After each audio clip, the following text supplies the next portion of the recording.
Welcome friends, I'm Jenson here to talk to you a little bit about reverse mergers. So what is a reverse merger? A reverse merger is an alternative to an IPO in which a private company merges with a public shell corporation. We've been in the reverse merger business for 2 generations and completed approximately 60 transactions myself in the last 18 to 19 years. We have a lot of experience doing these types of transactions, and we typically come from the place of being the principal of the public shell corporation. So we own and control the public shells. We've been completing these transactions, as I mentioned, for 2 generations. How do we get our shell corporations? We get our shell corporations in one of several different fashions. Most of them are crashed companies that didn't make it, and we come in as the white knights and rescue the shareholders who have been in those transactions in the past and invested their hard-earned money. We basically give them a second shot to go out and earn some money on the shares that they own in the company. So how do we get our shell corporations? We get them in several different ways. First, we buy them through bankruptcies, such as Universal Access, the long-distance carrier. We bought that shell corporation out of bankruptcy. We also bought the parent company and mailboxes, etc., when it was bought by UPS. So the name of that company is U.S. Office Products. Since we've changed the name to Woods Cross Holdings. Additionally, when companies crash, there's an opportunity to step in outside of the bankruptcy process, settle out the debt, bring the audits current, file any registration statements or quarterly or annual filings with the SEC, and bring those companies back up in current. Now, the majority of our companies trade on the OTC bulletin board. So they have trading symbols, they're DTC eligible. Typically, we've owned these companies anywhere from 5 to 15 years, which is about the amount of time that it takes us to clean up a company, get it back on track, get it trading so that we can create a reorganization with you. Now, why would you want to do a reverse merger versus an IPO? First off, it's faster and easier.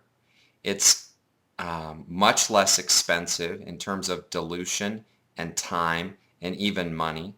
It's not dependent upon the market conditions. So in an IPO, if you go out and the market drops 200 points that day, typically they're not going to take you out to the street to try to raise you capital as an investment banking firm.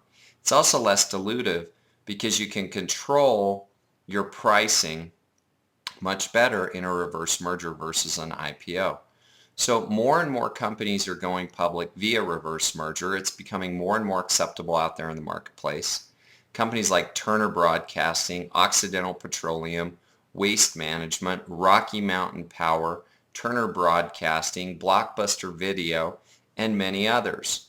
We've taken companies public in China also extensively the last few years, which companies have grown up to the point where they trade on the New York Stock Exchange like American Dairy, ADY.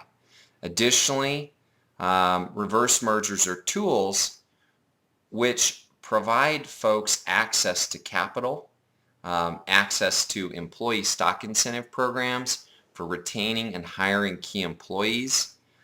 You can also take advantage of acquisitions through being a public company, increase the valuation of a company by having it trade on the public exchange, and provide an exit strategy for your investors. So a lot of investors in today's marketplace look out there for reverse mergers as possible strategies to attract investors into their companies. Now, typically, we get involved in businesses that are netting $3 million or more in annual revenue. So if the net income is $3 million plus in annual revenue, then we'll get involved. We'll provide our public companies, typically for a fee. We retain some equity with the public shareholders that are already out there. There's no such thing as a 100% deliverable shell. You have to have shares in the float in order to be a public company. So just a couple of key points as you're looking at shells. The key, though, is really in who you're working with. If you're working with a successful group that knows how to do reverse mergers and has been doing reverse mergers for years, you'll end up with a very successful outcome. If you end up with bad people in a reverse merger, typically it can cost folks their companies.